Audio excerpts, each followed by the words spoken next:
Hey, today we've got Grace Keros from American Coney Island in downtown Detroit on Lafayette, one of the institutions here in Detroit.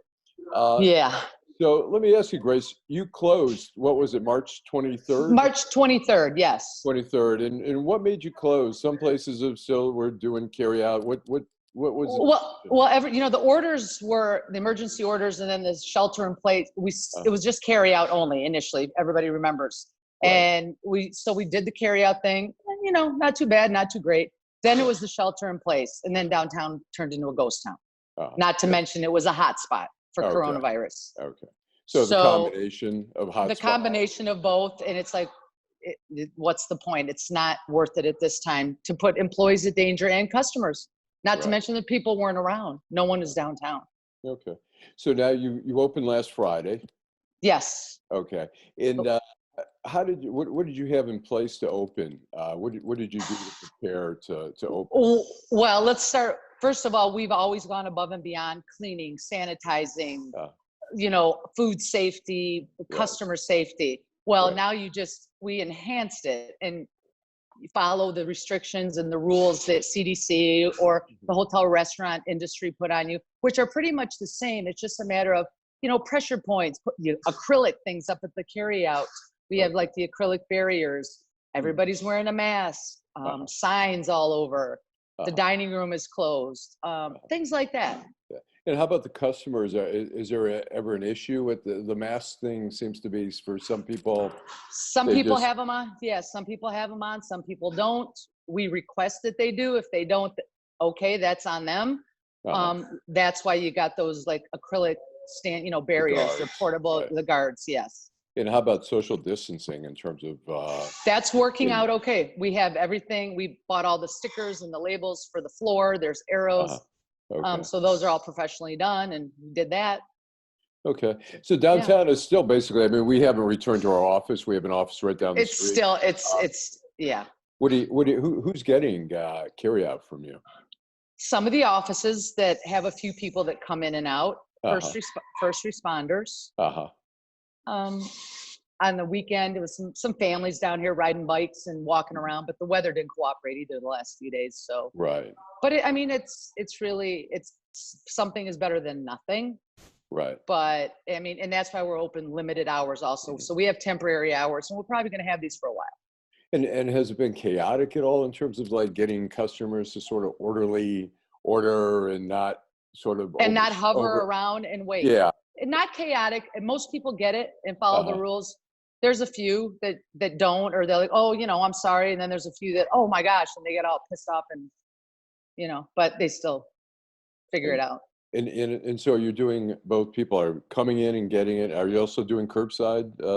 Curbside also, if they want. We're doing a lot of phone orders, but most people seem to want to come inside. They want to come inside. Yeah. And what's the reaction to people that you guys have been closed for a while? They're happy. They're so happy and grateful and excited to grab a Coney. They're so happy we're back and we survived it. And what do you think, the Restaurant Association says right now, maybe 1 in 5 restaurants are going to It's going to be bad. It's sad. And then as it goes on, maybe 1 out of 3. More. What do you see what's your predictions for the restaurant industry in downtown, particularly? In downtown, things were saturated to begin with. I feel there was way too many openings, way too many restaurants, and people. God bless them. They put a lot of money and a lot of hard work.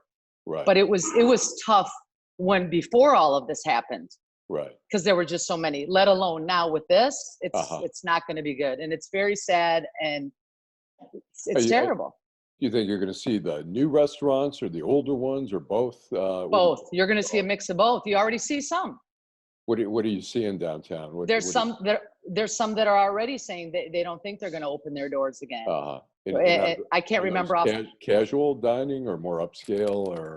More casual. A couple of the new ones that had opened up in the last year. Some of the older ones. It's a mix. You just don't know. And do you think it was something inevitable that would have happened anyways, a thinning of the herd, as they say, just because there was an overabundance? Yes. So yes, I do. Sort of the pandemic is just sort of expediting the It inevitable. just brought the problem to light, made it inevitable quicker, I think. Yeah. Okay. And so at some point, I guess there's talk, the Restaurant Association is pushing for a May 29th opening of the dining area. How A much? 50% or 25% capacity. So you have to do some turnaround. I mean, restaurants work on the slimmest margins ever. Right. They always have. Yeah. And you count on packing your place up. You count on turnover. You count on all of that. That's going to hurt everybody. They talk. I was listening to a guy on MSNBC, the owner of Shake Shack, and Yes. he's helping sort of with the reopening of New York, and he was saying that for restaurants they need about an average of 80% occupancy in the dining area to make any money. Right. Do you have an advantage because you have a quicker turnover? I mean, your place is not the place where people, the majority of people like hang out for an hour and right. They're in and out of here quicker anyways. Right. And we also are fortunate that we do a lot of carry out to begin with. Right. And people can't get this everywhere. Okay. This, I mean, you're only coming here or maybe a couple other places for a hot dog. So. And do you have any question whether you'll survive? Do you feel like it's? I'm going to survive. I'm open. I'm good. Yeah. Okay. Oh, I'm going to survive. Survive. Okay, you have to that's good plan. news. You have to Good news. plan. Remember, we're Greek. We're old Greeks. Yeah. I Right. learned. Yasufile. Yasufile, right. We're old school. You don't open yourself up too much, and you watch how you do business because Right. Sure. life. History repeats. Things happen, and you have to be prepared. Now, no one could have been prepared for something like this, of course. Right. But the main thing is everybody's healthy on this end. Right. How about your competitor next door? Did they stay open or have they? No. They actually closed like the beginning of March as soon as things, which was that first week. And Okay. I don't know what they're doing. I'm sure they'll reopen at some point. I have no clue. But they're not open at this point. No. Okay.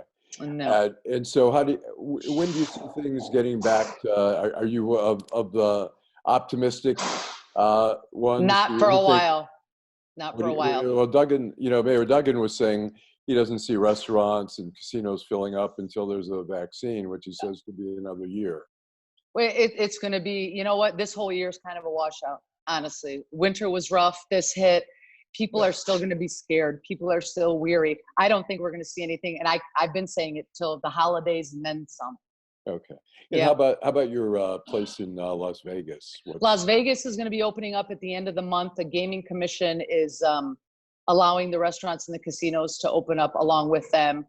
So that's going to go well also. Again, same kind of, protocols, some enhanced things, and that's going to work out just fine. And Vegas will be different also for a while, everything. Okay. Everything.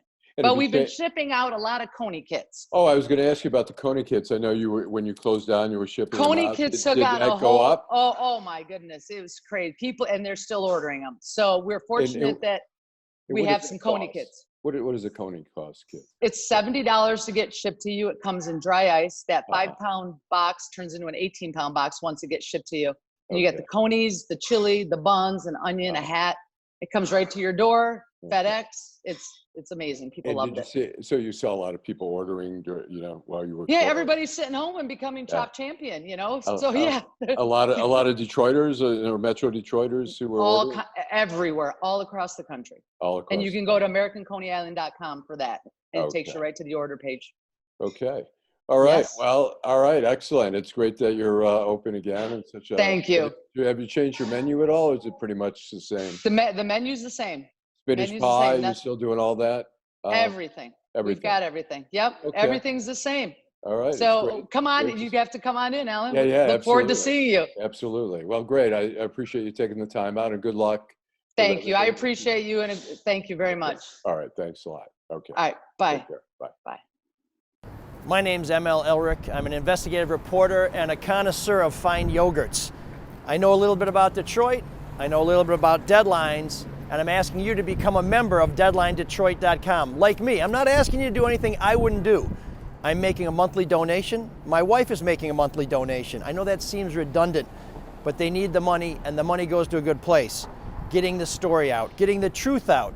Because if we don't support local journalism, there's some people a couple blocks away from here who are going to get away with a whole bunch of stuff that's going to cost you a whole lot more than just a few bucks out of your pocket every month. Go to deadlinedetroit.com, become a member. You'll see it's really easy at the top of the website. Give early, give often, give generously.